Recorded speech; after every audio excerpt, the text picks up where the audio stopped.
Isang alagang aso na mag-asawa ang hindi inaasahang nakahukay ng isang bagay na nagkakahalaga ng 10 milyong dolyar.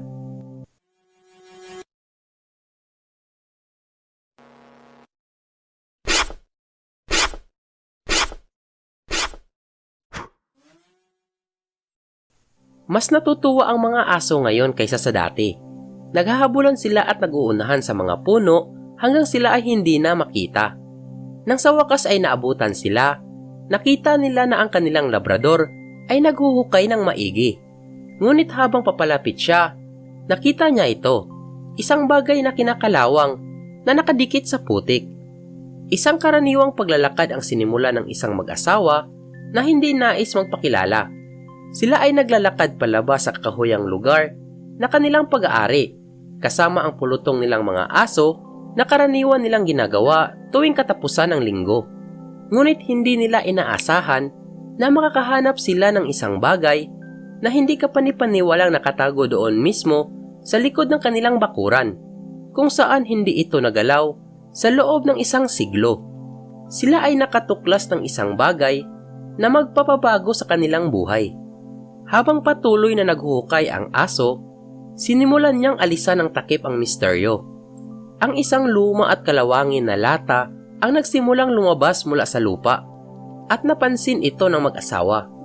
Nagtaka sila at sinimulan nilang maghukay sa paligid nito gamit ang isang tungkod hanggang sa mabunot nila ito mula sa kinilalagyan nito.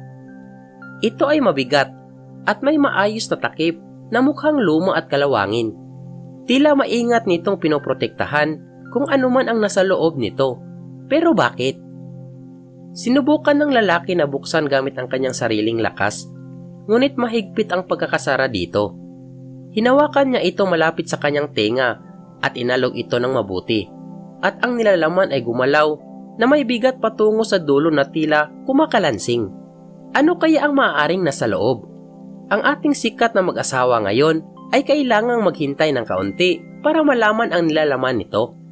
Ang karaniwang paglalakad ng mag-asawa ay nabalisa. Gumawa sila ng isang palatandaan at umuwi para humanap ng isang bagay na maaaring magbukas ng takip sa mahiwagang lalagyan para maibunyag kung ano ang nasa loob nito. Isang malawak na haka-haka ang nagliparan sa kanilang nasasabik na kaisipan, ngunit hindi nila maisip kung gaano kalaki ang kanilang natuklasan. Ang paglalakad pauwi sa bahay ay tila tumatagal ng maraming oras habang lumalakas ang kanilang pananabik. Bawat may-ari ay nangangarap na makatuklas ng isang bagay na kapanapanabik sa kanyang pag-aari. At habang papauwi gumawa sila ng mga hula kung ano ang maaaring nasa loob ng mahiwagang lata. Ito ay malinaw na matanda. Ngunit gaano katanda? Naisip nila na puno ito ng mga mementos, alahas, at mga mahalagang bagay na mula pa sa World War II. Nagbiro din sila na siguro puno lamang ito ng mga bato at dumi. Sa wakas ang kanilang tahanan ay nakikita na. Nagmadali ang lalaki na kumuha ng isang paris ng mga plier at isang hakso, habang ang kanyang asawa ay naghihintay sa likod ng hardin. Sa wakas lumitaw siya na may pananabik na mukha at sinimulan ang gawain na pagbubukas ng mahiwagang lata. Kinurot niya ang tuktok ng mahigpit sa mga pliers at binaluktot ang takip hanggang sa maging maluwag ito. Lumabas ang mga dumi at alikabok nang ito ay matumba. Ang kanyang unang sulyap sa kadiliman sa loob ay hindi nagbunyag ng marami tungkol sa mga nilalaman nito. Natakot siyang makita na tama ang kanyang asawa na tanging mga dumi at graba lamang ang nasa loob ng lata. Ang lupa sa loob ay mamasa-masa at kumpul-kumpul. Ngunit pagkatapos ay may isang makintab at makinang ang nahuli ng kanyang mga mata. Nalaman niya na kailangan nilang maghukay ng malalim upang maipahayag ang mga nilalaman sa loob. Pinasok niya ng mabuti sa loob ng lata ang kanyang daliri at dumikit ang mga mamasa-masa na lupa sa ilalim ng kanyang mga kuko. Pagkatapos ang kanyang mga daliri ay may nadama na kakaiba.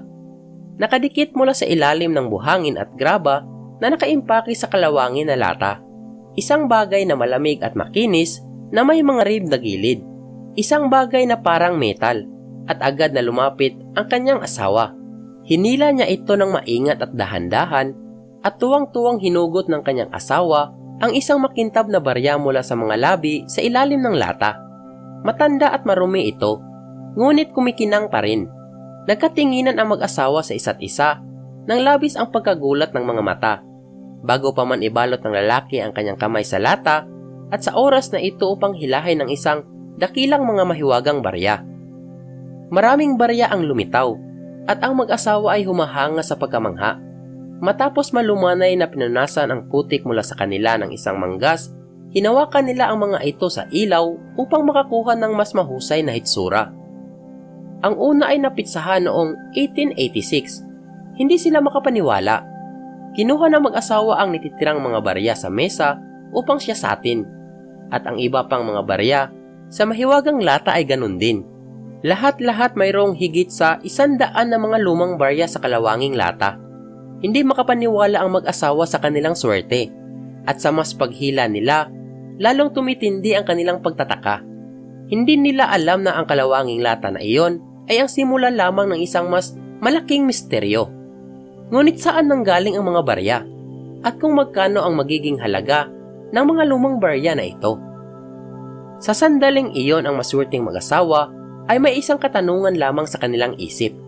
Mayroon pa bang mga barya na nakabaon sa lupa? May isang paraan lamang upang malaman, kaya't nagtungo sila sa lugar na kung saan nahukay ang unang lata. Sa kanilang kasiyahan, sa isang maliit na paghuhukay, natuklasan nila ang marami pang kalawanging lata. Isang lata pagkatapos ng isa pang lata, at ito ay naglalaman ng maraming barya. Ang paglabas ng kalawanging lata ay tila walang katapusan. Ang mag-asawa ay natuwa sa kanilang hindi inaasahang natuklasan. Pero sino ba talaga ang nagmamay-ari sa nakalibing na kayamanan? Napanganga na lang ang mag-asawa sa pag-iisip. Karamihan sa mga barya ay nagmula noong 1847 at 1894 na ginawa ang mga barya sa loob ng isang siglo na ang nakalipas, na maaaring sa mga araw ng gold rush ng California noong 1800. Ngunit ang pitsa lamang ay hindi makatukoy ng totoong halaga ng mga barya, pati na rin ang dami nito. Ang mag-asawang taga-California ay nakakuha ng isang nakapangilabot na kabuuang 1,400 na mga barya, at mas nakakagulat na nasa kamanghamanghang kondisyon ang mga ito. Sa sandaling namatay ang pagkasabik at isang appraiser ang tinawag, ang mag-asawa ay binigyan ng balita. Karamihan sa mga barya na kanilang natagpuan ay $20 gold pieces, na kilala rin bilang double eagle. Ang mga sorpresa ay patuloy na dumating. Ipinaliwanag ni Douglas Mudd, ang direktor at curator ng American Numismatic Association's Money Museum, na ang ilan sa mga barya ay bihira at wala nang katulad, gaya ng $5 gold pieces na kilala bilang isang Dahlonega half eagle. Ngunit saan nanggaling ang mga barya? Maraming inilibing na kayamanan sa Europa. Mga barya na inilibing sa daan-daan o libu-libong taon, sabi ni Mudd. Ngunit hindi gaanong karaniwan sa US. Ang kanilang kasaysayan ay hindi ganoon katagal, at sa halos lahat ng oras ay mayroon ng mga bangko noon. Kaya ang mga tao malamang ay sa bangko lamang sila maglalagay na kanilang mga kayamanan. Ang napakalaking tinagong yaman ng mga barya ay pinakamalamang na inilibing sa lupain ng mag-asawa sa pamamagitan ng isang lumabag sa batas, sabi ni Mudd.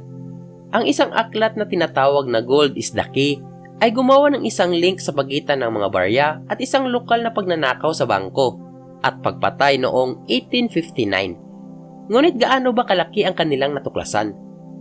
Ang sagot sa tinatansyang halaga ng mga barya ay ganap na aabot sa $10 million sa merkado ngayon. Ngunit ang tanong sa mga labi ng lahat ay ano ang gagawin nila sa lahat ng perang iyon? Ang ilan sa mga bihirang baryang ginto ay tinatayang nagkakahalaga ng $1 million. Iyon ay isang kabuuan ng pera na maaari lamang mapanaginipan.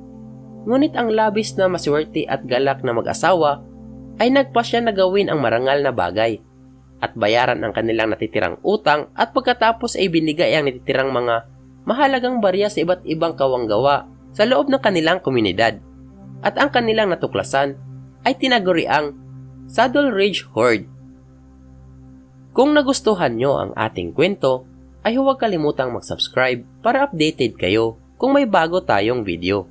Marami pong salamat sa panonood At narito ang ilan sa ating nakaraang video na kung hindi nyo pa napanood, ay siguradong mag-e-enjoy ka. See you next time mga kaalam!